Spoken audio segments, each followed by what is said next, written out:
ओम गणपते नमः। श्रीमद्भगवद्गीता 5वां अध्याय।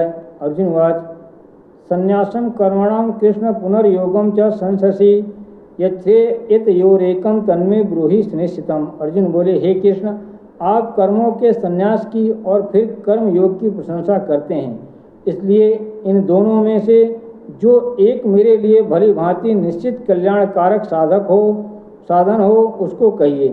श्री भगवान वाच संन्यास कर्म योगस्य निःश्रेयस्करा उभौ तयोस्तु कर्म संन्यासात् कर्म योगो विशिष्यते। श्री भगवान बोले, कर्म संन्यास और कर्म योग ये दोनों ही परम कल्याण के करने वाले हैं, परंतु उन दोनों में भी कर्म संन्यास से कर्म योग साधन में सुगम होने से श्रेष्ठ है। श्रेयस नित्य संन्यासी यो न द्वेष्टि न कांक्षति निर्द्वंद्वो ही महाबाहो सुखम बंधात् प्रमुच्यते। हे अर्जुन, जो पुरुष न किसी से द्वेष करता है और न किसी की आकांक्षा करता है, वह कर्मयोगी सदा सन्यासी ही समझने योग्य है, क्योंकि राग द्वेष आदि द्वंद्वों से रहित पुरुष सुखपूर्वक संसार बंधन से मुक्त हो जाता है।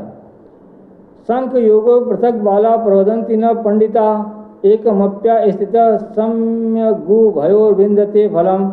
उपयुक्त संन्यास और कर्म योग को मूर्ख लोग पृथक पृथक फल देने वाले कहते हैं, न कि पंडित जन, क्योंकि दोनों में से एक में भी सम्यक प्रकार से स्थित पुरुष दोनों के फल रूप परमात्मा को प्राप्त होता है। यद सांख्य प्राप्यते स्थानम तद्दो गैरपि गम्यते एकम सांख्यम च योगम च यह पश्यति स पश्यति। ज्ञान योगियों द्वारा जो परम धाम प्राप्त किया जाता है, कर्म योगियों द्वारा भी वही प्राप्त किया जाता है। इसलिए जो पुरुष ज्ञान योग और कर्म योग को फल रूप में एक देखता है, वही यथार्थ देखता है।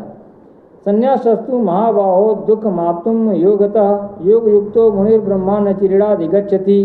परंतु हे अर्जुन, कर्म योग के बिना संन्यास अर्थात मन इंद्रिय और शरीर द्वारा होने वाले संपूर्ण कर्मों में कर्तापन का त्याग प्राप्त होना कठिन है, और भगवत स्वरूप को मनन करने वाला कर्मयोगी पर ब्रह्मा परमात्मा को शीघ्र प्राप्त हो जाता है। योग युक्तो विशुद्धात्मा विजितात्मा जितेंद्रिय सर्वभूतात्मा